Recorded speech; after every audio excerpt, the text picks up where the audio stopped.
गहरा श्वास भरेंगे, कमर गर्दन सीधा। ओंकारं बिंदु संयुक्तम् नित्यं ध्यायन्ति योगिनः कामदं मोक्षदं चैव ओंकाराय नमो नमः। ओम शांति शांति शांति। मेरे साथ प्रतिज्ञा दोहराएंगे। मैं प्रतिज्ञा करती हूँ आजीवन यम नियम का पालन करूंगी। मैं प्रतिज्ञा करती हूँ फर्स्ट टाइम में नेट जेआरएफ क्लियर करूंगी। मेरी संकल्प शक्ति सुदृढ़ है, पवित्र है, अबाध्य है। ओम ओम ओम। मैं अपनी संकल्प शक्ति से सब कुछ कर सकती हूँ। ओम ओम ओम। मेरे पास अजय मनोबल है। ओम ओम ओम। ने दोनों हैंड्स को रब करेंगे,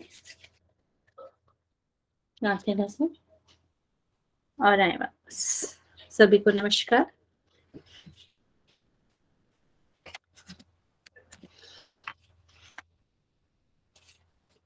तो कल क्या पढ़ा था, कोई भी थोड़ा शॉर्ट में बताएं।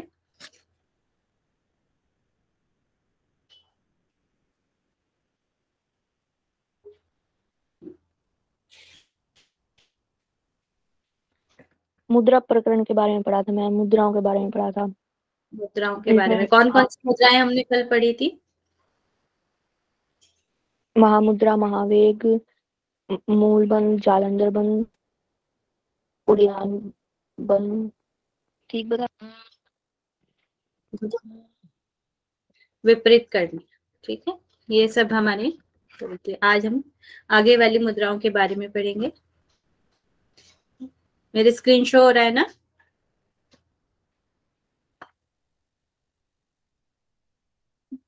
Yes ma'am. चलिए,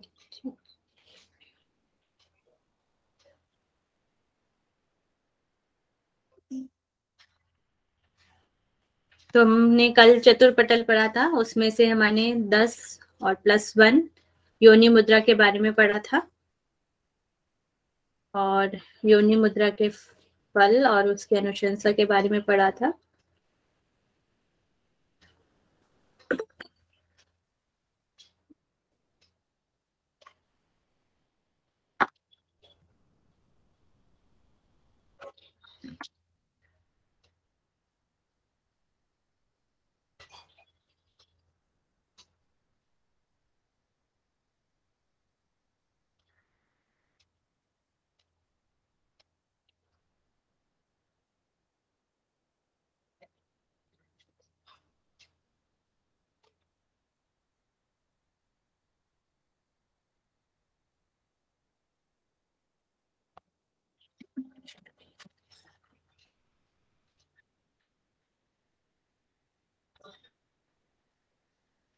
पढ़ा था कल महामुद्रा, महाबंध और आपका महावेद और आपका हो जाएगा खेचरी, और खेचरी के बारे में पढ़ा था हमने, और जलंधर, मूलबंध और विपरीत करनी पढ़ा था। आज हम नेक्स्ट पढ़ेंगे। कल हमने उद्यान बंध नहीं पढ़ा था, आज हमने उद्यान बंध और वज्रौली और शक्ति चाली जो हमारी 3 मुद्राएं हैं उनके बारे में हम पढ़ेंगे। ठीक है, स्टार्ट करें। Yes ma'am.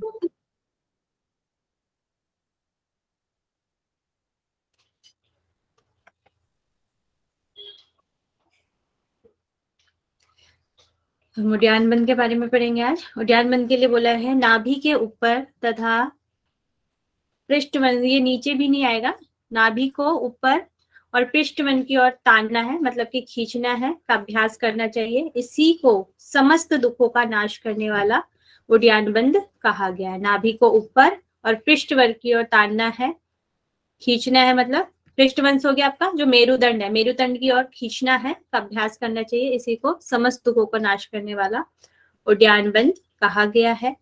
इसके लाभ बताए गए हैं। मृत्यु मातंग केसरी, इसके बारे में हमने कल भी बात की थी। ये मृत्यु मातंग केसरी है, मृत्यु रूपी हाथी के लिए केसरी है।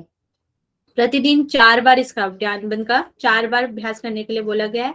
प्रातः, मध्याह्न, साया और अर्धरात्रि इसका अभ्यास करता है, उसका नाभि चक्र शुद्ध हो जाता है, ये बताया गया है। और 4 बार हमें किस चीज का अभ्यास करना चाहिए? हमने इसी ग्रंथ में पढ़ा, नाड़ी शुद्धि के बारे में बताया था। वह भी नाड़ी शुद्धि को भी 4 बार करने के लिए बोला गया है, और उद्यान बंद को भी इसमें 4 बार करने के लिए बोला गया, प्रातः, मध्याह्न, साय और अर्धरात्रि। तो इसमें यहाँ पर क्या हो जाता है, नाभि चक्र शुद्ध हो जाती है जब 4 बार इसका अभ्यास किया जाता है उद्यान बंद का। 6 मास के अभ्यास से मृत्यु को जीत लेता है, और जठराग्नि प्रदीप्त होती है तथा रस की वृद्धि होती है। इसमें बताया गया 4 इसके लाभ बताए गए हैं। मृत्यु मातंग केसरी, नाभि चक्र की शुद्धि, मृत्यु को जीत लेता है, जठराग्नि प्रदीप्त और रसों की वृद्धि होती है। उद्यान बंद तो सभी को पता है किस तरीके से लगाया जाता है, या पिक्चर दिखाना है? चलिए ठीक है। नेक्स्ट है आपका वज्रौली। वज्रौली के यहाँ पे 2 पार्ट बताए गए हैं, एक तो है आपका सहजोली और एक अमरोली। 2 पार्ट हैं वज्रौली के। तो वज्रौली के बारे में हम पहले पढ़ेंगे। संसार के अंधकार को नष्ट करने वाली, गृहस्थ भी अपनी इच्छा अनुसार जीवन जीता हुआ वज्रौली मुद्रा के अभ्यास से मात्र से ही मुक्त हो जाता है। बुक में इसका बहुत ज्यादा डिटेल में दिया गया है, अगर किसी को पढ़ना है तो वो जाके पढ़ सकते हैं, बहुत ज्यादा इंपॉर्टेंट नहीं है उसकी क्रिया जो बताई गई है। तो हम इतना ही इसमें पढ़ेंगे। संसार के अंधकार को नष्ट करने वाली है वज्रौली मुद्रा, और ग्रस्त भी अपनी इच्छा अनुसार जीवन जीता हुआ इस वज्रौली मुद्रा का अभ्यास मात्र से ही मुक्त हो जाता है। और ये सब इसी के लाभ हैं। इससे क्या क्या लाभ होते हैं?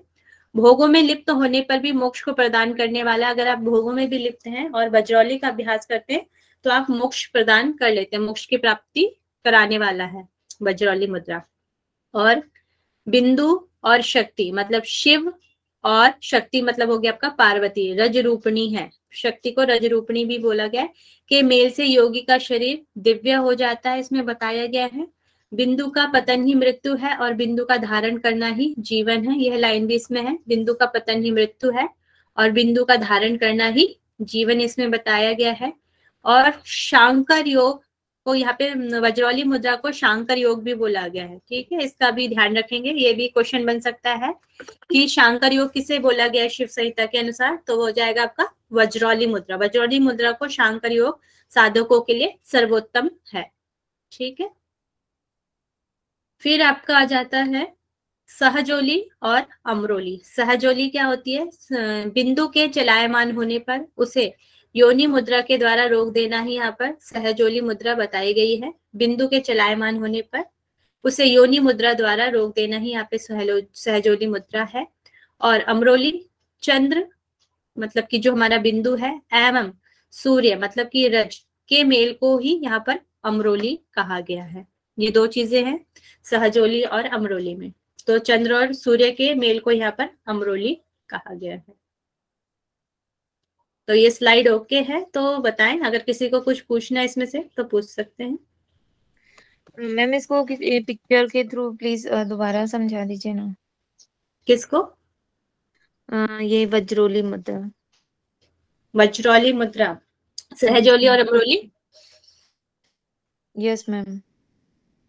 बिंदु के चलायमान पे होने उसे योनि मुद्रा के द्वारा रोक देना। जैसे हमारा योनि मंडल है, योनि मंडल में कल हमने एक स्राव की बात पढ़ी थी कि बिंदु से स्राव होता है। जब वह स्रावित होने लग जाता है, योनि मंडल का जो स्राव होता है उसको रोकने के लिए योनि मुद्रा द्वारा उसको रोक देना ही सहजोली मुद्रा कहलाती है, उस स्राव को रोक देना ही। कल हमने कहाँ पर पढ़ा था? विपरीत करनी मुद्रा।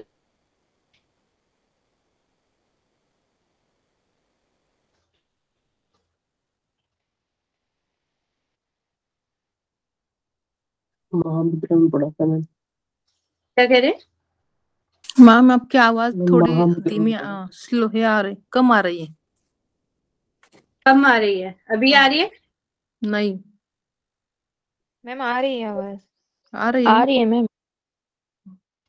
मेरे को कम आ रही।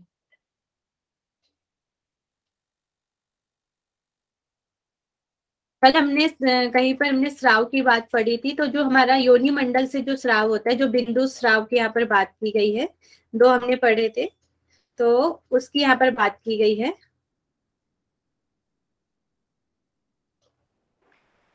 ठीक है, खिचड़ी में पढ़ा होगा मैम।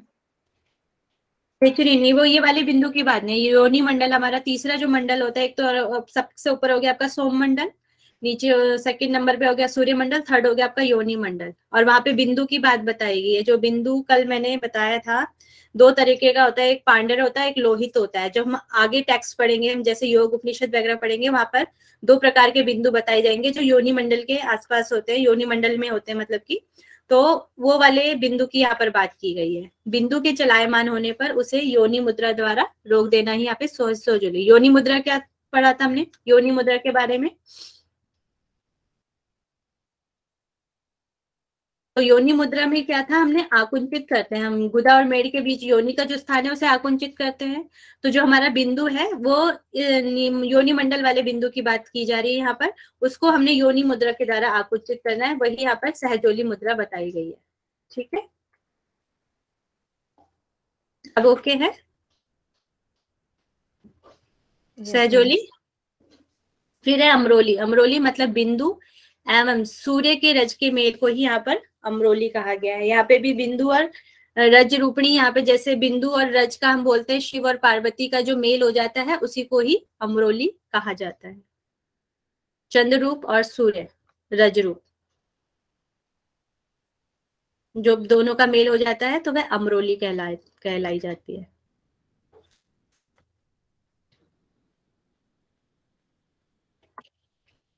नेक्स्ट है शक्ति चालिनी मुद्रा। शक्ति चालिनी मुद्रा के बारे में बताया गया। अपान वायु को बलपूर्वक खींचकर, अपान वायु कहाँ रहती है? गुदा में। अपान वायु ना गुदा मूलाधार चक्र, नाभि से नीचे का जो हमारा स्थान होता है वह अपान वायु का होता है। तो अपान वायु या गुदा क्षेत्र में अपान वायु को बलपूर्वक खींचकर ऊपर की ओर ले जाएं और मूलाधार चक्र में दृढ़ता से सोई हुई कुंडली। मूलाधार का क्या स्थान बताया गया इस उपनिषद, इस ग्रंथ में? मूलाधार का स्थान तो गुदा स्थान, मूलाधार चक्र है हमारा, गुदा के 2 उंगल ऊपर और हमारा मेढ्र से 2 अंगुल नीचे मूलाधार चक्र का स्थान है। वहां पर क्या है, कुंडली सोई हुई है। तो मूलाधार चक्र में दृढ़ता से सोई हुई कुंडली को प्रचालित यह सभी शक्तियों को देने वाली शक्ति चालिनी मुद्रा बताई गई है यहाँ पर। ठीक है, अपान वायु को ऊपर करना है और मूलाधार चक्र में दृढ़ता से सोई हुई कुंडली को प्रचालित करना है, मतलब कि उसको चलाना है या उसका जागरण करना है। यह सभी शक्तियों को देने वाली शक्ति चालिनी मुद्रा बताई गई है। और इसका समय बताया गया है, 2 मुहूर्त बताया गया है। 2 मुहूर्त मतलब हो गया आपका 96 मिनट हो जाएगा। ठीक है, और आसन, आसन किस आसन में करने के लिए बोली गई है? तो मुक्तासन में करने के लिए बोली है। तो इसमें सिद्धासन, मुक्तासन मतलब यहाँ पर सिद्धासन से लिया गया कि आपको सिद्धासन में करनी है, मगर जो इसका नाम दिया है यहाँ पर मुक्तासन बोला गया है इसे। ठीक है, और फिर इसके लाभ हैं, यह सभी रोग नष्ट हो जाते हैं तथा आयु बढ़ती है। यहाँ पर रोग नष्ट हो जाते हैं और आयु बढ़ जाती है। कुंडली निद्रा को त्याग कर अपने आप ऊपर की ओर गतिमान हो जाती है, मतलब जो कुंडली होती है सुषुम्ना की ओर बढ़ने लग जाती है। और अड़िमा आदि जो सिद्धियां देने वाली हैं वह प्राप्त हो जाती है, अड़िमा आदि सिद्धियां प्राप्त हो जाती हैं। तो इसके 3 लाभ यहाँ पे बताए गए हैं, रोग नष्ट होते हैं, आयु बढ़ती है और कुंडली जागरण होता है मतलब, और अणिमा आदि शक्तियों को देने वाली है ये शक्ति चालिनी मुद्रा। ओके है, किसी को कुछ पूछना है इसमें? मैम आसन में कैसे मुक्तासन और सिद्धासन? सिद्धासन, मुक्तासन को ही सिद्धासन कहा जाता है ना। और टेक्स्ट आप पढ़ेंगे तो वहां पे कहीं कहीं पे मुक्तासन भी दिया है और कहीं पे वज्रासन, हठ प्रदीपिका में मुक्तासन, वज्रासन और एक और बोला गया है गुप्तासन, मुक्तासन। तो गुप्तासन, गुप्तासन, गुप्तासन। गुप्तासन। तो 3 आसन वहीं पे सिद्धासन के वो नाम है। तो यहाँ पर जो सिद्धासन का नाम दिया है शक्ति चालिनी मुद्रा, वहां पर मुक्तासन बोला गया उसे सिद्धासन की जगह, है ना। तो इसका हमने ध्यान रखना है। ओके है, यस। एक मुहूर्त में कितने मिनट हुए फिर? 24। एक मुहूर्त में 24 24 48 होते हैं मैम। एक घटिका में 24 होते हैं ना, और 48 मुहूर्त में 48 होते हैं। 48 मिनट। और एक याम में कितना समय होता है? 3 घंटे। 3 घंटे। एक पहर में? एक प्रहर में 3 घंटे है, या मैं नहीं प्रहर ना मैम। हाँ, पहर और जो घंटे हैं उसमें जो समय है वो 3 घंटे का समय है। 1 3 घंटे। घंटे में 24 मिनट होते हैं आपके, ठीक है। और एक मुहूर्त में हो गया 48 मिनट, तो 2 मुहूर्त में हो गया आपके 96 मिनट। ओके है शक्ति चाली मुद्रा? जी मैम। चलिए नेक्स्ट हम बढ़ेंगे। हमारा पंचम पटल आज स्टार्ट होगा। पंचम पटल में अब हम आज 3 प्रकार के इसमें विघ्न पढ़ेंगे। हमारा जो पंचम पटल है, और 4 प्रकार के योग 4 प्रकार के योग के बारे में पढ़ेंगे। मंत्र हट लय राज। और 4 प्रकार के साधकों के बारे में पढ़ेंगे। प्रतीकोपासना पढ़ेंगे। आत्मस्वरूप का साक्षात्कार, ध्यान के बारे में पढ़ेंगे। 4 प्रकार के अन्न है और चक्रों का वर्णन इसमें किया गया है, ठीक है।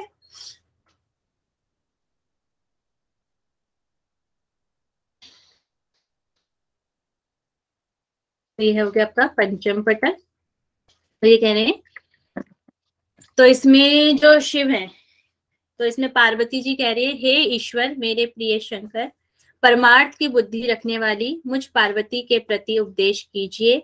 योगाभ्यासी लोगों के जिन विघ्नों का सामना करना पड़ता है उनका वर्णन कीजिए। तो इसमें विघ्न रूप यहाँ पे बताए गए हैं पंचम पटल में।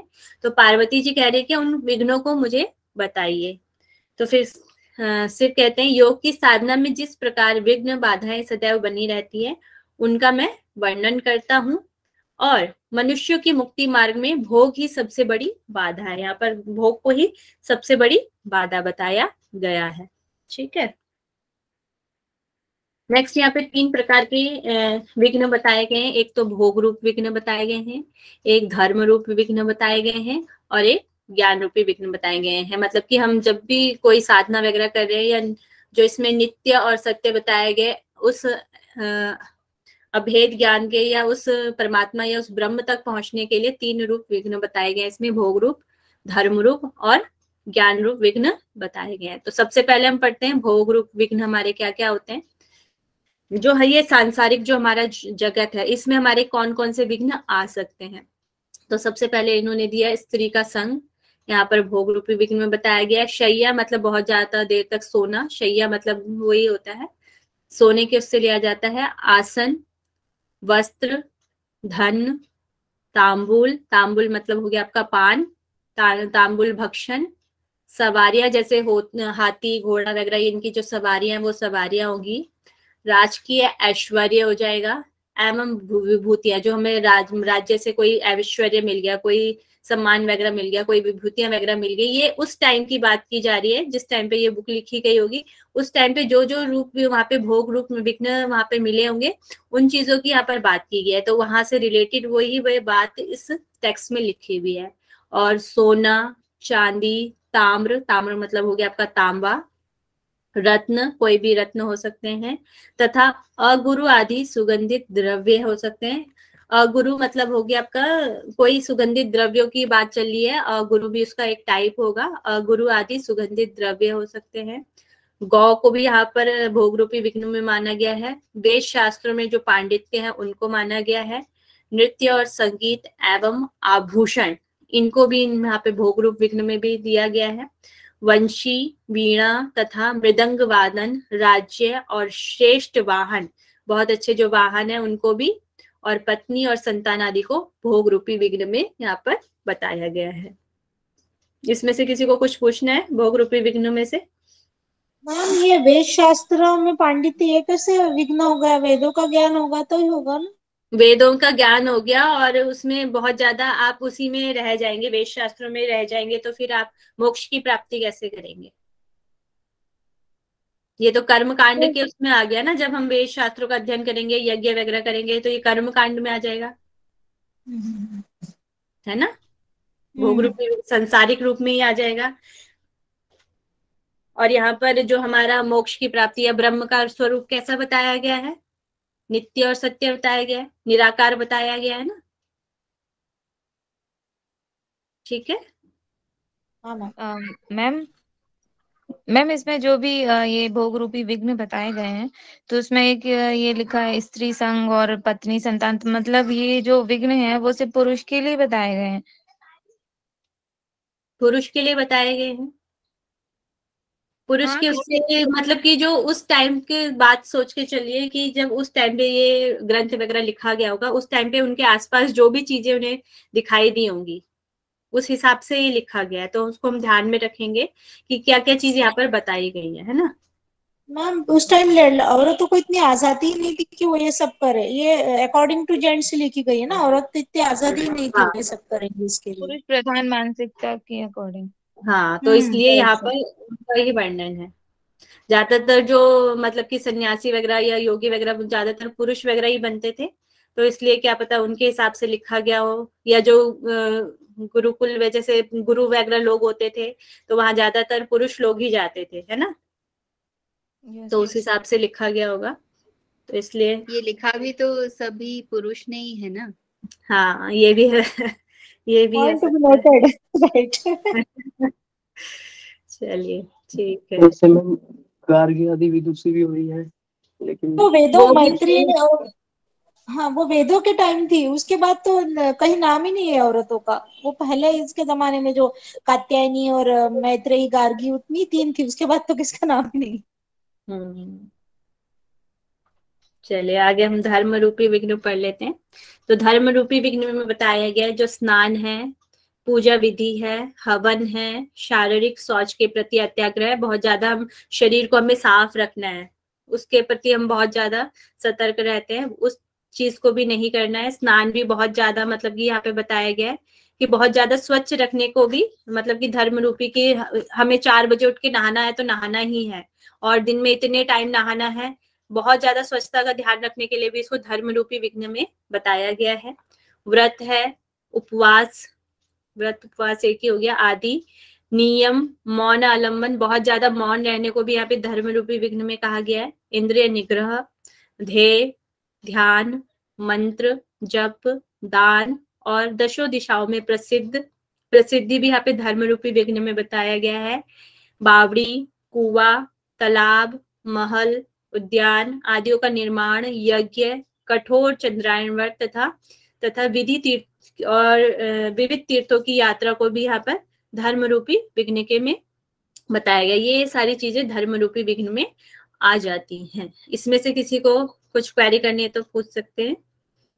मैम इंद्रिय निग्रह तो हम तो सभी में मानते हैं, इंद्रिय निग्रह करना है हमको, और ये इंद्रिय बोल रहे हैं कि निग्रह ये भी नहीं है। इसमें लिखा हुआ है, इंद्रिय निग्रह करना चाहिए, मतलब कि उसी में नहीं रह जाए, बहुत ज्यादा कठोर नियम उसमें नहीं बनाने चाहिए कि हम जबरदस्ती इंद्रिय निग्रह को कर रहे हैं, उसके लिए यहाँ पर यूज किया गया इंद्रिय निग्रह, बहुत ज्यादा भी हमें नहीं करना है, ठीक है ना। और मैम वहाँ पर ये वापी बावड़ी, कुआं, तालाब, महल, उद्यान, इसका धर्म से क्या रिलेशन है जो विघ्न है यहाँ पर?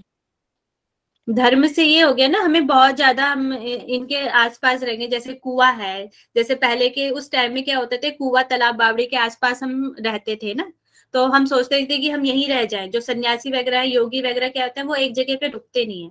अगर हम जैसे कुआं, वहां पे पानी की पहले ऐसे बहुत ज्यादा व्यवस्था वगैरह नहीं होती थी, तो कुआं तालाब है उनके पास रुक जाएंगे, बावड़ी के पास रुक जाएंगे, तो फिर वह आगे कैसे अपनी मतलब कि अपने लक्ष्य तक कैसे पहुंचेंगे।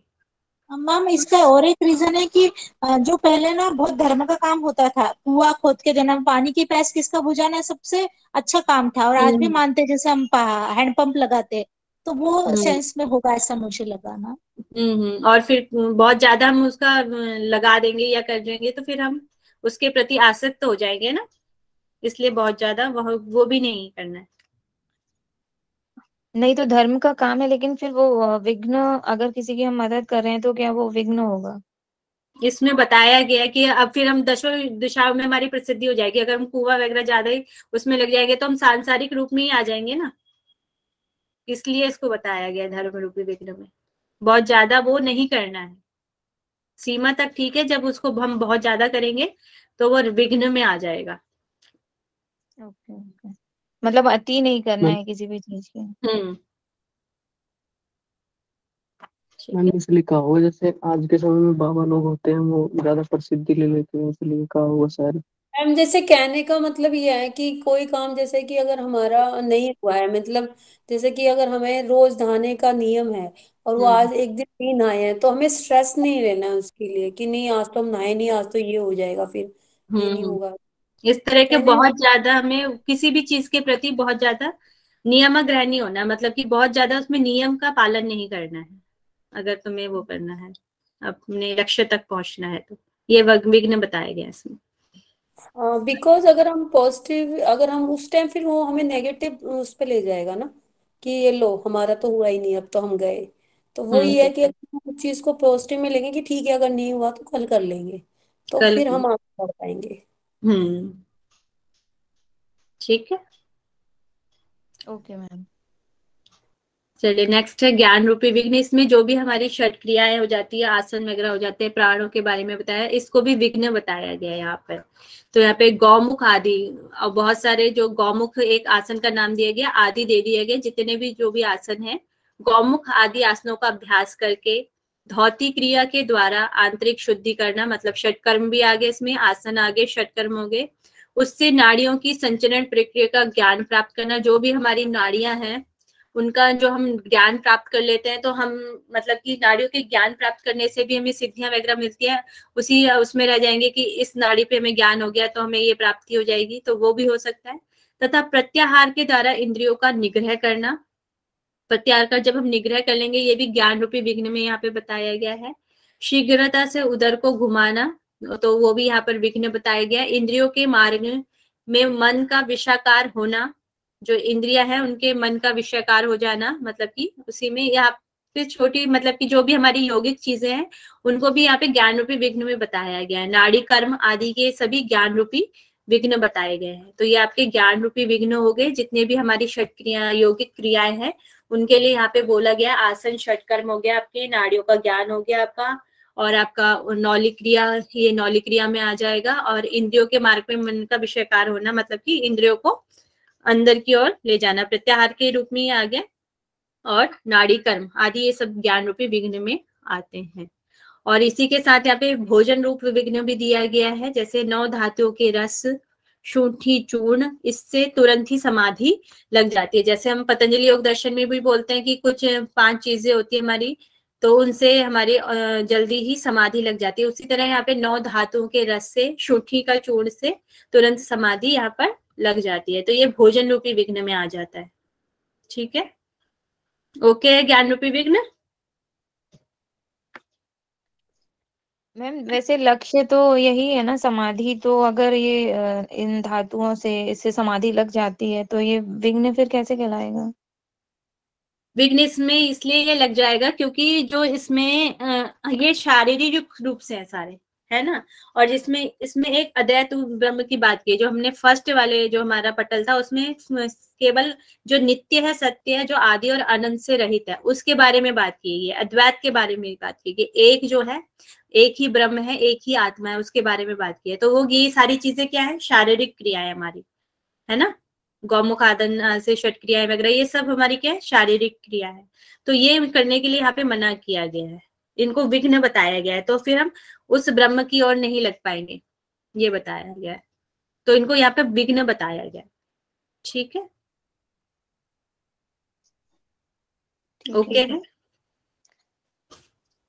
आप मैम मिलो मेरा ये धातु से था क्वेश्चन कि ये किससे? बोल रहे हैं ना, ये जो थर्ड वाला है ना ज्ञान रूपी विघ्न में, हम्म। वो उसके बारे में मैं पूछ रही थी कि मतलब जैसे कि हमारा योग दर्शन या किसी भी टेक्स्ट के अकॉर्डिंग हमारा अंतिम लक्ष्य जो होता है वो समाधि को ही प्राप्त करना होता है। और इसमें ये बोल रहे हैं कि ये शुंठी चूर्ण है, इससे तुरंत समाधि लग जाती है। तो अगर हमारा लक्ष्य यही है समाधि और इससे हमें मतलब समाधि लग भी जाती है, तो ये हमारा विघ्न कैसे कहलाएगा? समाधि ये कौन सी, असंप्रज्ञात समाधि भी हो सकती है ना, नहीं संप्रज्ञात समाधि भी हो सकती है, जरूरी थोड़ी असंप्रज्ञात समाधि है ना। पूर्ण अवस्था तक नहीं हो, समाधि की स्टार्टिंग हो, इस तरीके से भी हम ले सकते हैं इसे। तुरंत ही समाधि लग जाती है, ये समाधि टिक नहीं पाएगी ना, तुरंत समाधि लग गई है, जरूरी नहीं है कि वो असंप्रज्ञात समाधि तक पहुंचे। हाँ, मतलब ये क्लियरली बताया नहीं है कि ये कौन हम्म, सी समाधि के बारे में बात कर रहे हैं। नहीं ये नहीं बताया है। ओके। विघ्न आपको याद रखने, बस भोग रूपी विघ्न क्या है, धर्म रूपी विघ्न क्या है, और ज्ञान रूपी विघ्न, उसमें क्या क्या चीजें दी गई हैं। क्योंकि जैसे हमारा गौमुख आसन वगैरह है, ये तो हम सोचेंगे हाँ, ये यौगिक क्रियाएं हैं। अगर क्वेश्चन में आया कि ये किस तरह से ज्ञान रूपी विघ्न होते हैं, बस हमें इस चीज को ध्यान रखना है यहाँ पर। ठीक है ना। ओके। चलिए आगे चलते हैं। अब इसमें योग के 4 प्रकार बताए गए हैं। मंत्र योग, हठ योग, लय योग और तथा चतुर्थ राजयोग के ये योग के 4 प्रकार है। तो मंत्र, हठ, लय और राजयोग 4 प्रकार है। मगर हठ रत्नावली में यहाँ पर दिए गए, उसको यहाँ पर महायोग बोला जाता है कहीं कहीं पर, मगर यहाँ पर इसको 4 प्रकार का बताया गया है, यहाँ पर महायोग नहीं बताया गया। ठीक है। और यह राजयोग द्वैत भाव से रहित होता है, 2 भाव से रहित होता है। जो राजयोग है ये लास्ट स्टेज बताया गया है। तो राजयोग क्या होता है, द्वैत भाव, मतलब 2 के भाव से रहित है, अद्वैत है, मतलब कि राजयोग द्वैत भाव से रहित है, मतलब कि अद्वैत है, एक है, जब वह एक में लीन हो जाता है। ठीक है। तो वहां भी बात बताई गई है, आत्मा और परमात्मा जब एक हो गए तो आपका राजयोग यहाँ पर बताया गया, द्वैत भाव। फिर यहाँ पर साधकों की बात की गई है। योग साधक 4 प्रकार के होते हैं, मृदु, मध्य, अधिमात्रक और अधिमात्रम, ये 4 प्रकार है। इनसे अधिमात्रम श्रेष्ठ है। जो भी 4 प्रकार है, मृदु, मध्य, अधिमात्रक और अधिमात्रम, इसमें अधिमात्रम श्रेष्ठ यहाँ पर बताया गया है, जो संसार सागर को पार करने में समर्थ है, मतलब कि मोक्ष को प्राप्त करने में जो समर्थ है उसको अधिमात्रम यहाँ पर बोला गया है। ठीक है। इस स्लाइड में से किसी को कुछ पूछना है?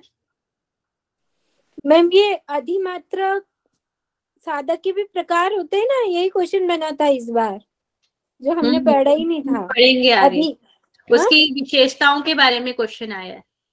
हाँ, इसी बार आया था मैम। आगे पढ़ेंगे। जी। तो ये आपका स्लाइड है, इसमें मृदु साधक, मध्य साधक, अधिमात्रक और अधिमात्रक में, इसको इस तरीके से भी ले सकते हैं। ये हो जाएगा आपका पुअर, ये हो जाएगा आपका फेयर, ये हो जाएगा गुड और ये हो जाएगा एक्सीलेंट। जैसे हम ये देते हैं ना, तो इस तरीके से ये विशेष वो हो जाएंगे। जो मृदु साधक होगा उसको पुअर चीजों में वो आ सकता है जैसे, और मध्य साधक हो गया फेयर, ठीक ठाक है मतलब, और अधिमात्रक हो गया गुड है, और अधिमात्रम हो गया वेरी गुड, जिसे हम वेल डन वगैरह ऐसे बोलते हैं। तो वो चीजें भी इससे रिलेट कर सकते हैं। तो जो मृदु साधक है, सबसे पहले उसके बारे में बताया गया, उसके लक्षण बताए गए, वो कैसा होता है और कैसे उसका व्यवहार वगैरह होता है, उसके बारे में बताया गया। मंदोत्साही होता है, मतलब कोई उत्साह नहीं होता उसमें, उसका जो उत्साह होता है बहुत ही मंद होता है। अति मूढ़ होता है, मतलब कि बहुत ज्यादा बुद्धिवान नहीं होता है, मूढ़ होता है। और व्याधि, उसमें व्याधियां बहुत होती हैं। नेक्स्ट होता है गुरु निंदक होता है, गुरु की निंदा करने वाला होता है। लोभी होता है, पाप बुद्धि वाला होता है, अधिक भोजन करने वाला होता है, स्त्री के वशीभूत होता है, अस्थिर होता है, उसका जो मन होता है वह स्थिर नहीं होता है, दीन होता है, रोगग्रस्त है, पराधीन है, अत्यंत क्रूर होता है, मंद आचरण वाला होता है और मंद वीर्य वाला होता है, उसमें कोई शक्ति नहीं होती है। इस तरीके का ये बताया गया है मृदु साधक को। मतलब कि जितनी भी बैड हैबिट्स वगैरह होती हैं वो सब आ जाएगी आपकी मृदु साधक में। तो मृदु साधक 12 वर्ष तक अत्यंत प्रयत्न पूर्वक अभ्यास करने से मंत्र योग का अधिकारी होता है। जो मंत्र योग अगर वह है 12 वर्ष तक गुरु के मतलब के बताए गए मार्ग पर चलता है, और 12 वर्ष तक अत्यंत प्रत्यंत पूर्वक बहुत ही कोशिश करने के बाद वह मंत्र योग का अधिकारी होता है 12 वर्ष में। ये क्वेश्चन बन सकता है कि मंत्र योग के अधिकारी को कितने वर्ष तक अभ्यास करते रहना चाहिए, तो करना पड़ता है, इस तरीके से क्वेश्चन बनता है, तो वो 12 वर्ष तक हो सकता है। और इसकी विशेषताओं में से भी आ सकता है, क्योंकि लास्ट टाइम हमारा मध्यम साधक से क्वेश्चन आया था, अभी हम आगे देखेंगे। तो ये हो गया आपका मृदु साधक। ठीक है। मृदु साधक में से किसी को कुछ पूछना है? मैम ये व्याधि और रोगग्रस्त एक ही है ना दोनों? ये आपका जो श्लोक है, श्लोक में भी 2 बार आया है, इसलिए 2 बार लिखा गया। एक में व्याधि वाला दिया गया और एक में रोगग्रस्त दिया गया। ठीक है, तो 2 बार लिखा है इसलिए। ओके। चलिए नेक्स्ट हम पढ़ते हैं मध्यम साधक। तो मध्यम साधक क्या आपका समबुद्धि वाला होता है, मतलब स्थिर बुद्धि वाला हो गया, स्थिर समबुद्धि वाला। क्षमाशील हो गया, पुण्यार्थी हो गया, प्रियवंद मतलब प्रिय बोलता हो, जो हमेशा मीठा बोलता हो, प्रिय बोलता हो, सभी कार्यों में समान स्थिति रखता हो। ये समबुद्धि साधक की मध्यम साधक की आपकी विशेषताएं होगी हैं। इस मध्यम प्रकार का उसे मध्यम प्रकार का साधक कहते हैं, जिसमें ये 5 आपकी विशेषताएं होती हैं। इसमें संदेह नहीं, इन लक्षणों को पहचानकर गुरु के द्वारा मुक्ति उद्देश्य से लय योग का उपदेश दिया जाता है। यहाँ पे लय योग का उपदेश दिया जाता है किसको? मध्यम साधक को दिया जाता है। और गुरु के द्वारा मुक्ति का उद्देश्य से, मुक्ति से इसमें समय नहीं दिया गया है, कोई भी वर्ष नहीं बताए गए कि कितने वर्षों में वह लय योग का साधक हो जाएगा। इसमें बस यही बताया गया है कि गुरु के द्वारा मुक्ति के उद्देश्य से लय योग का उपदेश दिया जाता है। ठीक है, नेक्स्ट है आपका अधिमात्रक साधक। इसमें दिया गया स्थिर बुद्धि वाला होना चाहिए, लय युक्त होना चाहिए, वीर्यवान होना चाहिए, महाशय होना चाहिए, दयावान होना चाहिए, क्षमाशील होना चाहिए, सत्यवादी होना चाहिए, शूरवीर होना चाहिए, अनुभवी होना चाहिए, श्रद्धावान होना चाहिए और गुरु के चरण कमलों की आराधना करने वाला होना चाहिए। तो यह हो गया आपका अधिमात्रक साधक। अधिमात्रक 6 वर्षों में साधना में सफलता मिल जाती है। अतः धैर्यवान गुरु ऐसे ही साधक को समस्त अंगों सहित हठ योग की विद्या देते हैं। जितने भी हमारे हठ योग के अंग होते हैं उन सब चीजों के बारे में बताते हैं। और ये जो अधिमात्रक साधक होता है वह 6 वर्षों में उसको साधना में सफलता मिल जाती है। तो यहाँ पर मृदु साधक में 12 वर्ष दिए है, अधिमात्रक साधक में 6 वर्ष का समय दिया गया है। ठीक है, नेक्स्ट हो गया आपका अधिमात्रम। अधिमात्रम जो साधक होता है उसके बारे में बताया गया है। तो इसमें जो भी सारी अच्छी अच्छी बातें वही सारी चीजें आ जाएंगी। पराक्रमी होगा, उत्साही होगा, रूपवान होगा, शौर्यवान होगा, शास्त्रों का ज्ञाता होगा, सतत अभ्यासशील होगा, मोह रहित होगा, शांत होगा, तरुण होगा, मित भोजी होगा, मिताहार उससे हम ले सकते हैं यहाँ पे, इंद्रियों को वश में करने वाला, निर्भय, पवित्र होगा, कुशल, दानी और सभी जनों को आश्रय देने वाला होता है, विकार रहित, स्थिर, बुद्धिमान, स्वाधीन, क्षमाशील, सुशील, धर्म पर चलने वाला, अपने अभ्यास कर्म को गुप्त रखने वाला तथा प्रिय भाषी, शास्त्रों में विश्वास रखने वाला, देवता एवं गुरु का पूजक और जन संपर्क से दूर रहने वाला तथा महाव्याधियों से अछूता होता है। उसे कोई व्याधि भी नहीं लगती है, अछूता रहता है उसे, मतलब कि उसको व्याधियां वगैरह ग्रसित नहीं करती है। और 3 वर्षों में अधिमात्रम साधक समस्त योगों में सफलता प्राप्त करने वाला होता है। तो इसको 3 वर्ष में ही सफलता प्राप्त हो जाती है। समस्त जितने भी आपके हो जाएंगे इसमें मंत्र, हठ और लय, ये तीनों जो होंगे ये हमारे समस्त योगों में सफलता प्राप्त कर लेता है। राजयोग में भी सफलता ये प्राप्त कर लेता है जो अधिमात्रक साधक होता है। ठीक है, इसमें से किसी को कुछ पूछना है? मेरा डाउट है कि मैम ये मध्यम साधक में कितने साल में प्राप्ति होती है? मध्यम साधक में वर्ष नहीं दिए गए, समय नहीं दिया गया। Okay ma'am. और कोई कुछ पूछ रहा था? चलिए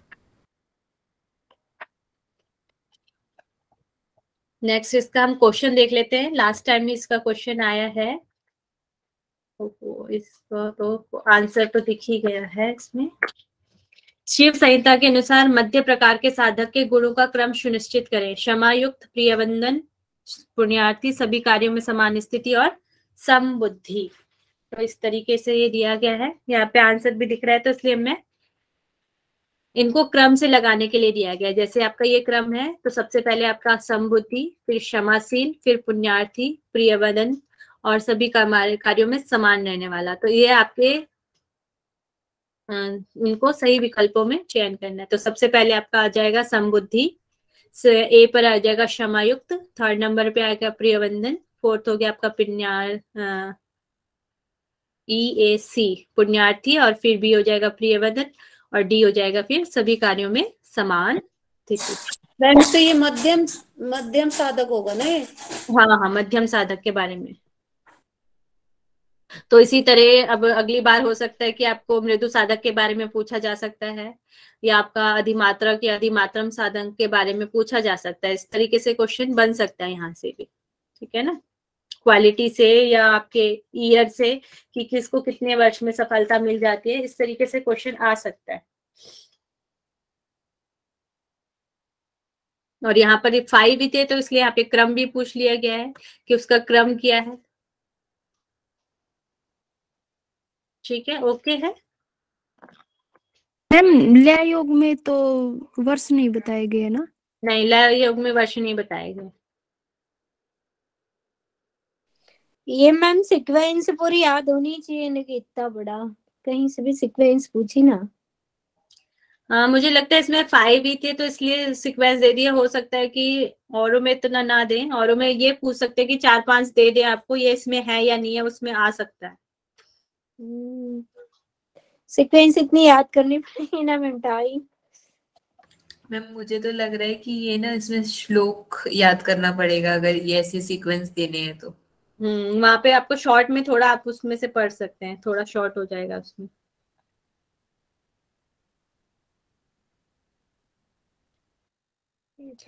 ध्यान रखने वाली बात है, जैसे इसमें जो मृदु साधक होगा उसके तो कौन कौन से आपके वो पता चली जाएंगे आपको, अधिमात्रक के और द्विमात्रम के, और इसके तो 5 है, ये तो आराम से आप याद कर ही लोगे, है ना। तो रह जाएंगे फिर ये, इसमें तो 5 ही है मध्यम साधक के। तो आगे चले। हाँ मैम। अब इसमें एक प्रतीकोपासना दिया है, प्रतीक को मानकर एक उपासना यहाँ पे बताई गई है। दृश्य एवं अदृश्य फलों को प्रदान करने वाली, जो हमें मतलब कि दिखने वाले और ना दिखने वाले फलों को प्रदान करने वाली प्रतीकोपासना करनी चाहिए। इस प्रतीक के दर्शन मात्र से साधक पवित्र हो जाता है, यहाँ पर बताया गया है। प्रतीकोपासना में इसकी विधि बताई गई है। प्रगाढ़ धूप, प्रगाढ़ मतलब होता है जो बहुत तेज धूप होती है, उस टाइम की बात की है। प्रगाढ़ धूप में अपनी दोनों आंखें अच्छी तरह खोलकर अपने प्रतिबिंब स्वरूप को ईश्वर में देखते हुए, जो आपका मतलब कि जो आपके अंदर आत्मा है उसकी यहाँ पर बात की गई है।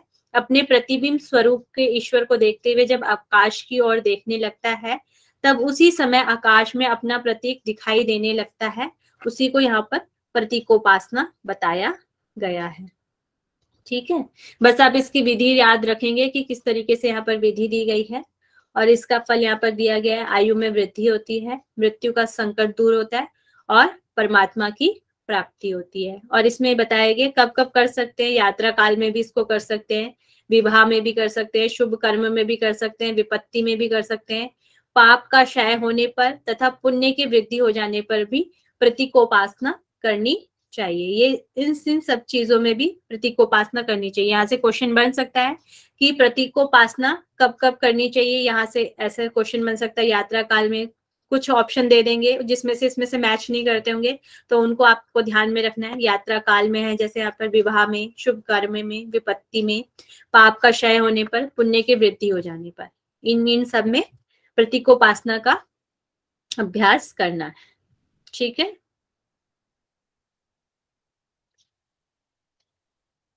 इसमें से किसी को कुछ पूछना है?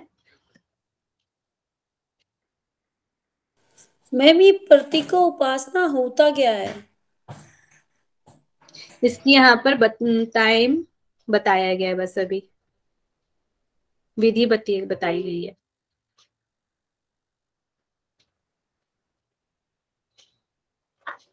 प्रतीक के रूप में देखा गया, जैसे ये आकाश में देख रहे हैं तो ईश्वर को देख रहे हैं, किसी प्रतीक के रूप में देख रहे हैं ना। और वही जो आपको आकाश में वो अपना प्रतीक दिखाई देने लग जाएगा। तो इस तरीके से यहाँ पर बताया गया है, ईश्वर को प्रतीक के रूप में देखना। यानी कि मतलब आपको कुछ ना कुछ अनुभव हो जाना ईश्वर के लिए, है ना, वो कह रहे हो आप? ठीक है,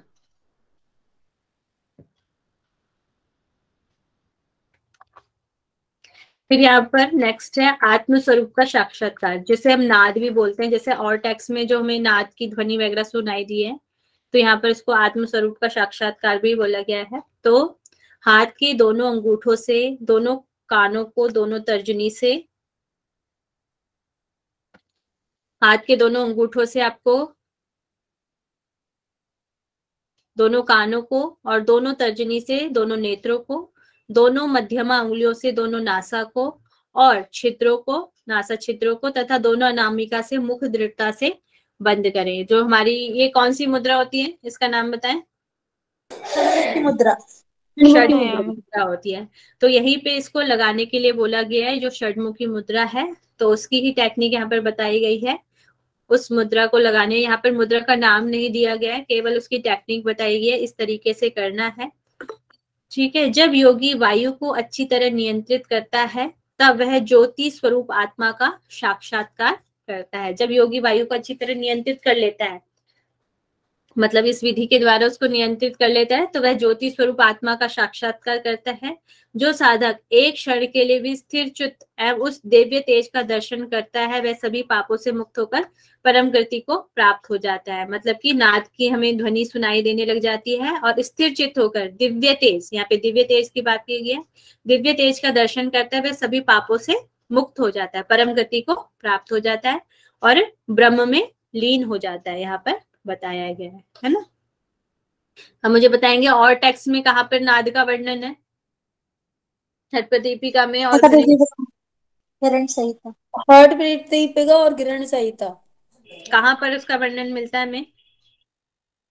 प्रदीपिका में चतुर्थ अध्याय, चतुर्थ उपदेश में, चतुर्थ, और उसमें हमें ध्वनियां सुनाई देती है। कौन कौन सी ध्वनियां सुनाई देती हैं?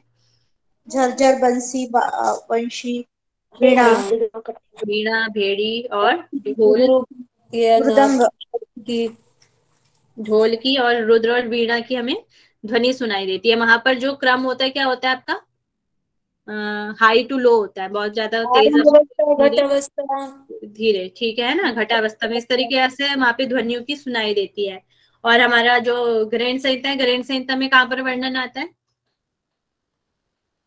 समाधि प्रकरण में, लास्ट वन, समाधि प्रकरण में जो भ्रामरी प्राणायाम की स्थिति, वहां पर भी यही वाली स्थिति बताई गई है। इसी तरीके से आपने हाथों पोजीशन इसी तरीके से बताई गई है और वहां पर बहुत सारे आपके नाद सुनाई देते हैं वहां पर आपको। और यहाँ पर आपका जो है, इस योग के अभ्यास से निसंदेह अंतरनाद की उत्पत्ति होती है। इस नाद की प्रथम ध्वनि में भ्रमर, वेणु, वीणा की ध्वनि समान क्रमशः होती है और इस प्रकार अभ्यास करने से संसार रूपी अंधकार को नष्ट करने वाला घंटे नाद के समान अंतरनाद उत्पन्न होता है तथा उसके पश्चात मेघ गर्जना के सदृश अंतर्ध्वनि का आविर्भाव होता है। मतलब कि मेघ गर्जना सुनाई देती है, मगर जो यहाँ पे सीक्वेंस है वो क्या है, पहले हमें कम ध्वनि सुनाई देगी, फिर उससे ज्यादा घंटा नाद की सुनाई देगी और उसके बाद मेघ गर्जना की आवाज सुनाई देगी। मतलब कि यहाँ पर लो टू हाई है, पहले धीरे आवाज सुनाई देगी, उसके बाद फिर तेज और फिर उसके बाद उससे भी तेज हमें आवाज सुनाई देगी। तो इसका ध्यान रखेंगे। फर्स्ट नंबर पे आ जाएगा आपका भ्रमर, वेणु, वीणा, सेकंड नंबर पे आ गया आपका घंटा नाद और थर्ड नंबर पे आ जाएगा आपका मेघ गर्जना। ठीक है, इस सीक्वेंस को भी याद रखेंगे। शिव चैतन्य के अनुसार कौन सा दिया गया वो भी पूछ सकते हैं। संसार रूपी अंधकार को नष्ट करने वाला कौन सा नाद है, तो वो आपका हो जाएगा घंटा नाद से हो जाएगा। ठीक है, इस अंतरनाद पर मन को एकाग्र करके जब साधक निर्भयता से स्थिर होता है तब मेरी अत्यंत प्रिय लय की स्थिति उत्पन्न हो जाती है। अंतरनाद मन एकाग्र हो जाएगा तो तब अत्यंत प्रिय लय, बहुत ही अच्छी सिद्धि उत्पन्न होती है। इस प्रकार के अभ्यास से योग के समस्त कर्म फलों का त्याग करने वाला योगी विविध प्रकार के गुणों से अधिकृत चैतन्य स्वरूप चिदाकाश में लीन हो जाता है। जो आपकी जो मोक्ष की चैतन्य जो हो जाता है, चैतन्य स्वरूप हो जाता है, मतलब कि ब्रह्म में चिदाकाश लीन होने की अवस्था यहाँ पर बताई गई है। ओके है,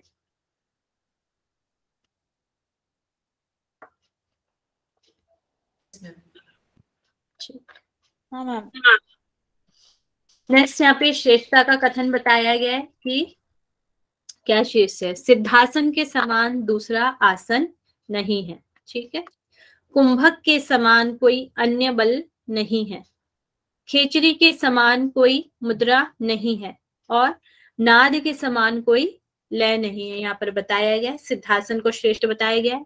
कुंभक को श्रेष्ठ बताया गया है, और आपको मुद्राओं में खेचरी को श्रेष्ठ बताया है यहाँ पर, और आपका नाद में लय को श्रेष्ठ यहाँ पर बताया गया। मतलब मैम कुंभक को इसमें बल क्यों कहा गया है? कुंभक को इसमें बल कहा गया है, जब आप कुंभक लगाते हैं तो आसानी से आप लगा लेते हैं क्या? No ma'am. तो आपको बल लगाना पड़ता है ना, तो इसलिए यहाँ पे हो सकता है, इसलिए यहाँ पे बल का यूज किया गया है। मैम उपमा की तरह यूज किया गया है, जैसे ऐसा प्रैक्टिकली उसको बताया गया है कि आप जब कुंभक लगाते हैं तो बल लगता है, तो इसीलिए सेंटेंस को दिया गया प्रैक्टिकली दिया गया। कुंभक के समान कोई बल नहीं, सिद्धासन के समान कोई आसन नहीं, और खेचरी के समान कोई मुद्रा नहीं, और नाद के समान कोई लय नहीं। ठीक है, यहाँ पर 4 प्रकार के बोलिए। इसके पहले वाली स्लाइड दिखाइए 1 मिनट।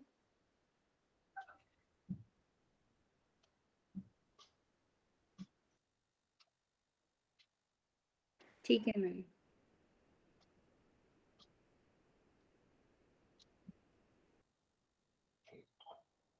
नेक्स्ट अन्न के प्रकार पढ़ लेते हैं हम। इसमें 4 प्रकार के अन्नों की बात की है।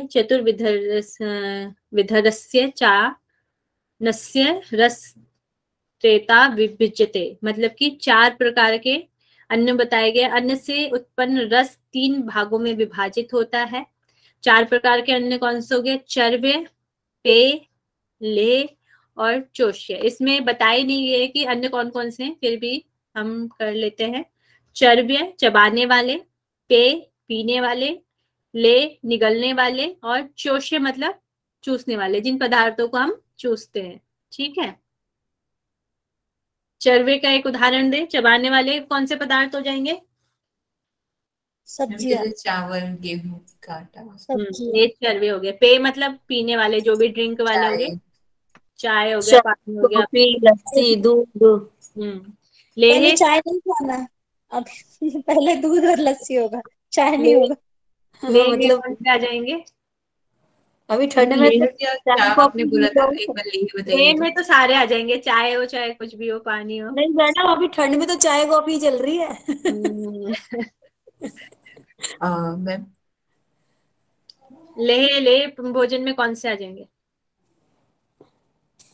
मैम लेह में वो जूस टाइप के तो नहीं होंगे, जैसे सूप बना के पीते आ जाएगा, जैसे खीर वगैरह आ जाएंगे, जिनको हम निगलते हैं, है ना, खीर वगैरह हो जाएगी, जैसे उस टाइप का आ जाएगा। दलिया खिचड़ी, हाँ, दलिया वगैरह, ये सब लेह में आ जाएंगे। चोष्य अचार चूसते हैं, गन्ना गन्ना हो सकता है, आम हो सकता है आपका, और आपका शहद वगैरह, ये चोष्य में आ जाएंगे। ठीक है, फिर इसमें बताया गया है जो हमारे 4 प्रकार के अन्न होते हैं, इनसे उत्पन्न रस 3 भागों में विभाजित होते हैं। ये जो 4 हमने अन्न है, इनसे 3 रग में विभाजित होते हैं। उसमें से सर्वाधिक मतलब कि सबसे पहला जो है वो सारभूत भाग रहता है। इससे लिंग शरीर का पोषण होता है। जो भी हमारा स्थूल शरीर है, पंचभौतिक, उस शरीर का पोषण होता है। रस का दूसरा भाग सप्त धातुओं से निर्मित इस शरीर को पुष्ट करता है, जो हमारी 7 धातुएं होती हैं, रस, रक्त, मेष, माध, अस्थि, मज्जा और शुक्र धातु को पुष्ट करता है। और तीसरा भाग है मल मूत्र आदि के रूप में 7 प्रकार से बाहर निकलता है। जो भी हमारा वेस्ट प्रोडक्ट होता है, उसके रूप में मल मूत्र आदि से 7 प्रकार से ये बाहर निकल जाता है। ये बताया मैम, इसमें सप्तरस सप्त धातुएं बताई गई और उसमें 9 धातुएं बताई गई थी। ज्ञान योग इसमें 9 धातु, हाँ वहाँ पे 9 धातु बताई गई है। यहाँ मैं पर भी कंफ्यूज, एक्चुअल सप्त पता है, 9 ये मुझे उस टाइम में लगा। रस मास में अस्थि मज्जा शुक्र पता है, और 2 कौन सी है पता नहीं। रक्त, रस, मास, मेद, अस्थि, मज्जा और मज्जा शुक्र 7 ही हुए ना। फिर उधर 7 ही है धातुएं, ये 7 ही होती है। वहाँ पे 9 से लिया गया है, या 9 धातुएं जो होती है उनसे लिया गया है, उस तरीके से लिया 7 धातुएं ही बताई थी, 9 द्वार था। वो तो आपका उसमें था, मुद्राओं में था। ये यहाँ पे की बात कर रही है ना, यहाँ पर आपके ज्ञान योग के रस वाली। उसकी बात हाँ, करें। ये क्या ज्ञानियों केस में बोला ना, 9 धातुओं के रस, वही रस है ना, धातुओं से रस निकलता है ना, रस रस समास में सजती मज्जा शुक्र। पर मुझे लगा बार बार सवाल पूछ के क्यों डिस्टर्ब करे, भी हो इसलिए सकती पूछा है, नहीं। दूसरी टाइप की भी हो सकती है। चलिए, क्या कर सकते हैं, उसमें लिखा हुआ है ऐसे तो। क्या ना ठीक मैम, है। कोई प्रॉब्लम। तो अन्य वाला आ गया स्लाइड समझ में सभी को? Yes ma'am. Ma'am Leh Leh का बता दीजिए एक बार। लेह ले निगलने वाले, जी, निगलने वाले पदार्थ होते हैं। चरव्य मैम, चवले चबाने क्या वाले। है? Okay ma'am. ठीक। तो यहाँ पर कंद का स्थान बताया गया है। गुदा से 2 अंगुल ऊपर और जनेंद्रियों से 1 अंगुल नीचे, 4 अंगुल परिचय वाला एक समकोण कंद है। समकोण मतलब चारों कोनों से जो बराबर है, वह यहाँ पर कंद का स्थान बताया गया। जो आगे आप योग उपनिषद वगैरह पढ़ेंगे वहां पर भी आप कंद के बारे में पढ़ेंगे। तो यहाँ पर जो कंद है वह समकोण वाला बताया गया है, जो उसका स्थान है गुदा से 2 अंगुल ऊपर और जनेंद्र से 1 अंगुल। यहाँ पर 1 अंगुल की बात की गई है, जो अगर हमारा मूलाधार चक्र है उसको 2 अंगुल नीचे बताया गया है। यहाँ पे कंद पे 1 अंगुल नीचे यहाँ पर इसका स्थान बताया गया है। तो यह हो गया हमारा कंद का स्थान। ठीक है। फिर आपका आ गया कुंडली। कुंडली हमने अध्याय में, सेकंड अध्याय में भी पढ़ी थी और इसमें यहाँ पर भी थोड़ा सा वर्णन हमें मिलता है। गुदा एवं जनेंद्रियों के बीच में पीछे की ओर मुख किए हुए योनि स्थान में, उसी में कंद की स्थिति कही गई है और उसी कंद में कुंडली का वास करती है। समस्त नाड़ियों को घेर कर 3.5 फेरे लगाकर कुटिल आकृति वाली कुंडली पूंछ को मुख में डालकर सुषुम्ना के विवर में स्थित रहती है। यहाँ पर बताया गया है सुषुम्ना का जो विवर है, मतलब जहां से कुंडली ऊपर को जाती है वहां पर स्थिर रहती है। यह कुंडली की स्थिति बताई गई है और यह नाग के समान सोई हुई अपनी ही प्रभा से प्रकाशमान सर्प की भांति संधिकंद मतलब यहाँ पे कंद योनि स्थान में बताया गया है। जो हमने कंद पढ़ रहे हैं योनि स्थान में जो है उसमें बताया गया है। यह स्थित कुंडली बीज संज्ञा वाली वाग देवी है। वाग देवी हमने पहले भी पढ़ा था, कुंडली का नाम बीज संज्ञा वाली वाग देवी बताई गई है। स्वर्ण के समान कांतिमयी है। यहाँ पे विष्णु भी बोला है, विष्णु की तरह है, यहाँ पे ऐड कर लेना, विष्णु की तरह और स्वर्ण के समान क्रांतिमय शक्ति वाली है। यह सत्य रज तम तीनों गुणों की जन्मदात्री ये बताई गई है। कुंडली को यहाँ पर तीनों गुणों की वाली जन्मदात्री बताया गया, सत्य रज तम। और योग में इस कुंडली के अंतर्गत बंदुक पुष्प लाल कलर का रंग का पुष्प होता है। ये बंदुक पुष्प के समान लाल रंग के काम बीज को अक्षर के रूप में प्रयुक्त यहाँ पर बताया गया है। काम बीज यहाँ पर बताया गया है। ठीक है, ये कुंडली के बारे में हो गया। फिर यहाँ पर एक त्रिपुर भैरवी के बारे में बताया गया है। करोड़ों सूर्य के समान प्रकाशमान तथा करोड़ों चंद्रमाओं के समान सुशीतल, इन तीनों मतलब कि आपकी जो कुंडली है। फिर यहाँ पे सुषुम्ना होगी और यहीं पे काम बीज को मिलाकर त्रिपुर भैरवी देवी के नाम से यहाँ पर जानी गई है। ठीक है, कुंडली होगी, सुषुम्ना हो गया और काम बीज हो गया। ये क्वेश्चन बन सकता है कि त्रिपुर भैरवी में क्या क्या चीजें आती हैं, तो इसमें हो जाएगा आपका कुंडली, सुषुम्ना एवं काम बीज। ठीक है, ओके है।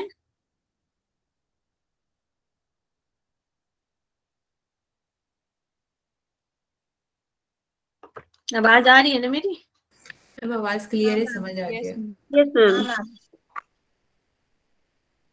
ध्यान आगे पढ़ लें और या कल पढ़ें?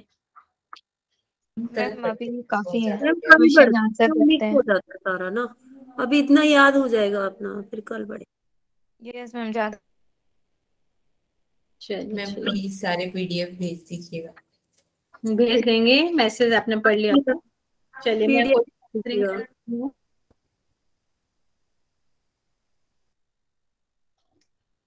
मैम कल पूरा एंड हो जाएगा ये? कोशिश तो पूरी रहेगी, हो जाना चाहिए। ज्यादा नहीं बचा है, थोड़ा चक्र वगैरह के बारे में बचा हुआ है। चक्र हैं और 1-2 स्लाइड और हैं, चक्र के बारे में पढ़ेंगे और ये ध्यान की कुछ चीजें हैं उनके बारे में, कुछ स्थान हैं वो पढ़ने हैं और उसके बाद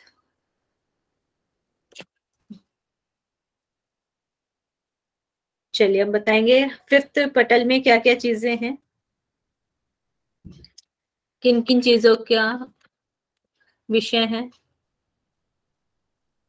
मैम इसमें विघ्न के बारे में बताया गया है और योग के 4 प्रकार, साधक के 4 प्रकार, प्रतीकोपासना और फिर उसके बाद अन्न भी बताया गया है। अन्न बताए गए हैं और अभी आत्मस्वरूप त्रिपुल देवी कुछ बताया, त्रिपुल देवी और वो ब्राह्मणी टाइप्स, ब्राह्मणी, त्रिपुर भैरवी। हाँ त्रिपुल भैरवी, और वो ब्राह्मणी को क्या होता है, नाद, अंतर्गत नाद, नाद और आत्मस्वरूप का साक्षात्कार। Yes ma'am. ठीक है, और चक्रों के बारे में बताया गया है ना।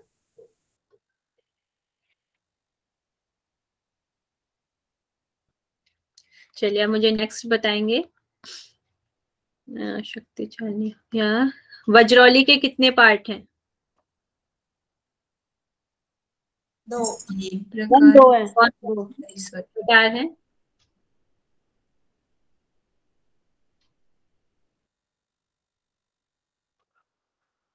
सहजोली और अमरोली। शक्ति चाली मुद्रा को कितने समय तक करना चाहिए। 96 मिनट। 96 मिनट। और वैसे बोलेंगे तो क्या होगा। 2 मुहूर्त। 2 मुहूर्त तक। एक मुहूर्त में कितने मिनट होते हैं। 48।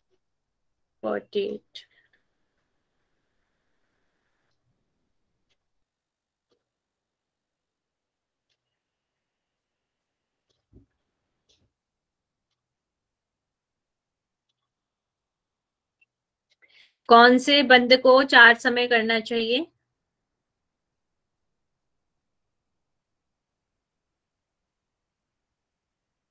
ऐसा कौन सा बंद है जिसे दिन में 4 बार प्रैक्टिस करनी चाहिए। अरुणा जी, प्रियंका जी और मनीषा जी का आंसर आ गया है।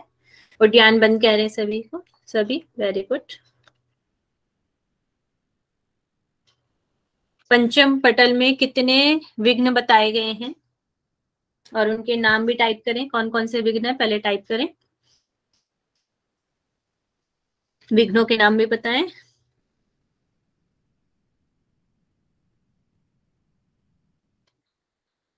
भोग, धर्म, भारती जी कह रहे हैं भोग, मनीषा जी धर्म और ज्ञान रूपी विघ्न बताया गया है।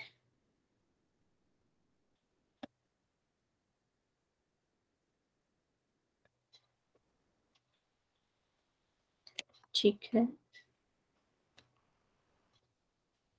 योग कितने प्रकार के बताए गए हैं। 4 प्रकार के। कौन कौन से सीक्वेंस में लिख देंगे।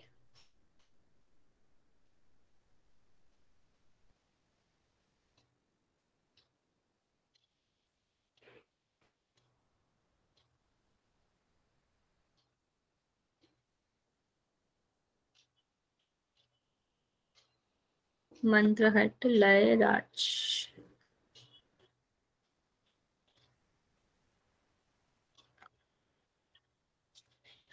ठीक है, अब मुझे बताएंगे साधक। साधक के कितने प्रकार बताए गए हैं।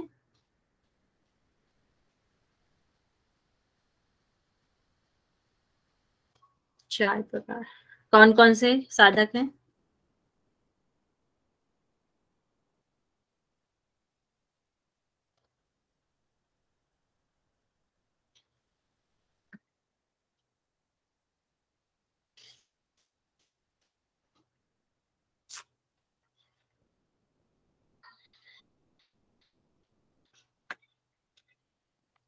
ऋतुराज जी किसका आंसर करेंगे।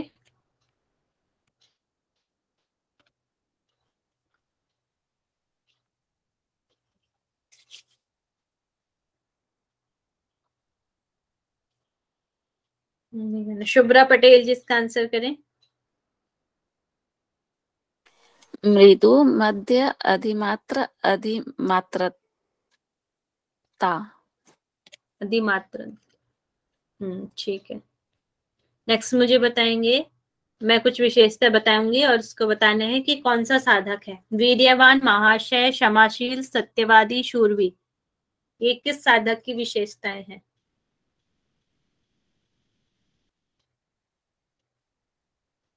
अधिमात्र। अधिमात्रक।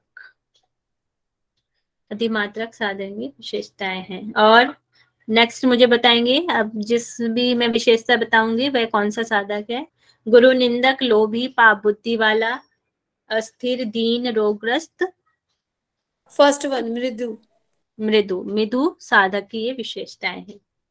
3 वर्ष में कौन सा साधक सफलता प्राप्त कर लेता है? अधिमात्रक। अधिमात्रम साधक। लय योग का अधिकारी कौन सा साधक होता है?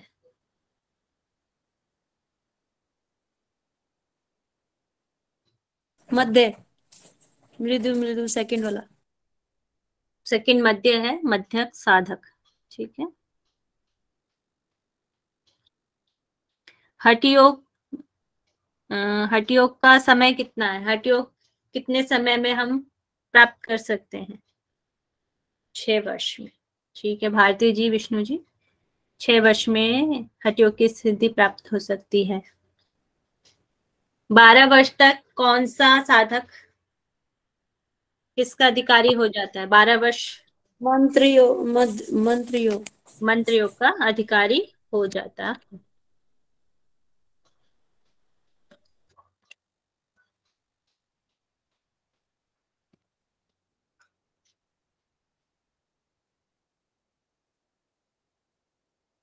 प्रतीकोपासना के बारे में बताए कोई, कैसे करना चाहिए? मैं एक बार बताना चाहूंगी। इसमें क्या है, सूर्य को टकटकी लगा के देखना है, मतलब दोनों आंखें खोल के देखना है, और फिर अपने प्रतिबिंब में ईश्वर का प्रतिबिंब देखना है, और फिर आकाश में जब हम देखेंगे तो हमें ईश्वर दिखाई देंगे, मतलब अपने प्रतिबिंब में हमें ईश्वर ऐसे दिखाई देंगे, इसीलिए इसे प्रतीकोपासना है। प्रतीकोपासना कहा गया। ठीक है।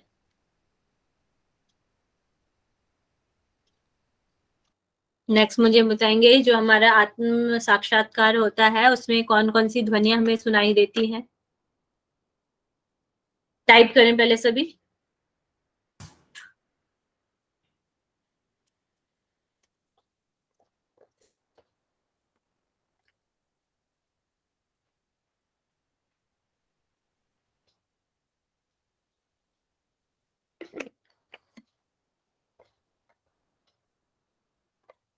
वीणा, भ्रमर। ठीक है। सेकंड कौन सी ध्वनि सुनाई देती है?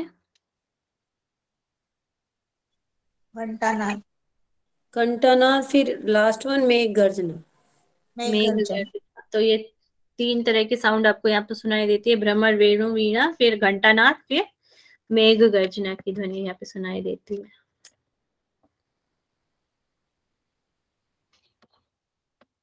श्रेष्ठता का कथन बताएंगे। नाद के समान क्या नहीं है? लय नहीं है। कुंभक के समान कोई अन्य बल नहीं है। सिद्धासन के समान कोई दूसरा आसन नहीं है।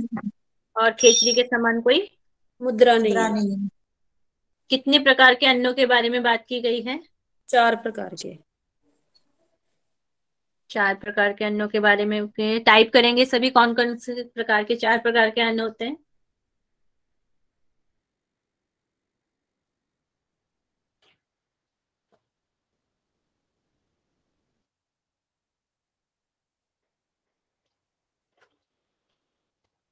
चलिए अर्षद जी आप बताएं, कौन कौन से 4 प्रकार के अन्न हैं?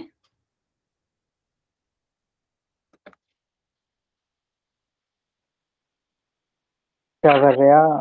पे और ले और चौथे। चर्बी, पेय, लेय और चोष्य, ये पदार्थ हैं। तो ये जो हमारा जो भी भोजन है वह कितने भागों में विभाजित होता है? 3 भागों में। 3 भागों में विभाजित होते हैं। ठीक है।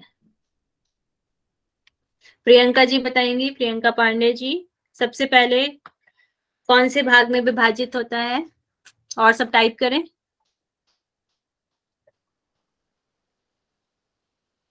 मैम सारभूत भाग में। सारभूत भाग में। और उससे किस चीज का पोषण होता है?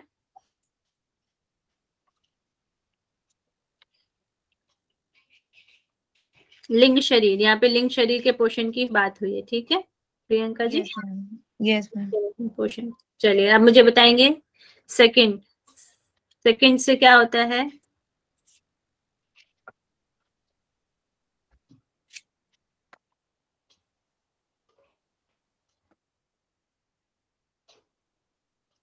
धातु, धातुएं पुष्ट हो जाती हैं, ठीक है। नेक्स्ट मुझे बताएंगे तीसरे भाग से क्या होता है?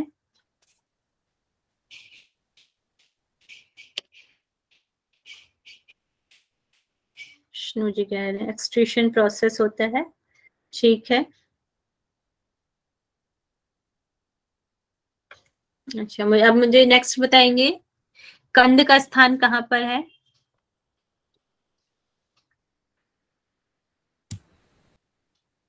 गुदा से 2 अंगुली ऊपर और योनि से 1 अंगुली नीचे। ठीक है, जनेंद्र से 1 अंगुल नीचे। हाँ, जनेंद्र से।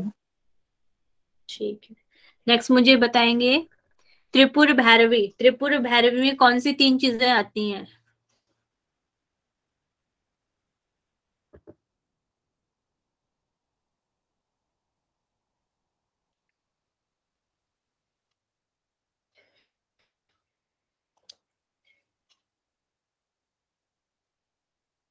वाग्देवी नहीं आएगा, सुषुम्ना आएगा भारती जी। सुषुम्ना और आपका हो जाएगा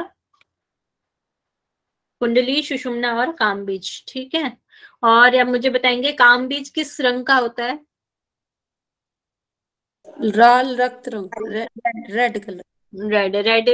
और किस फूल के समान इसे बताया गया है? बंदूक, बिजुक, बंदुक पुष्प, बंदुक पुष्प के समान यहाँ पर इसे कामबीज को बताया गया है।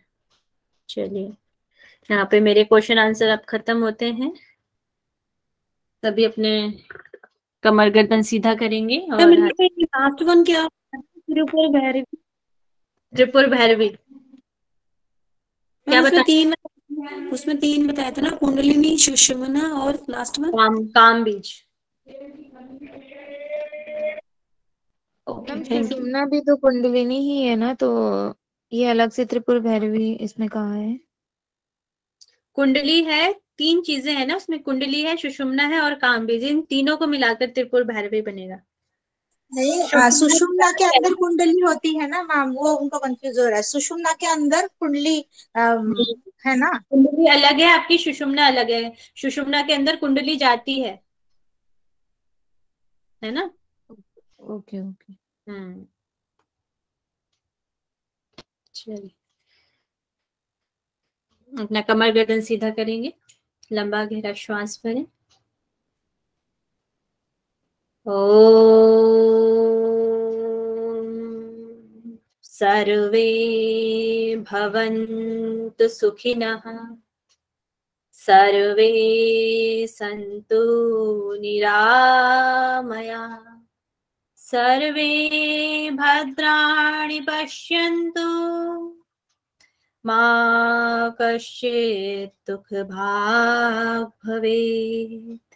ओम शांति शांति शांति।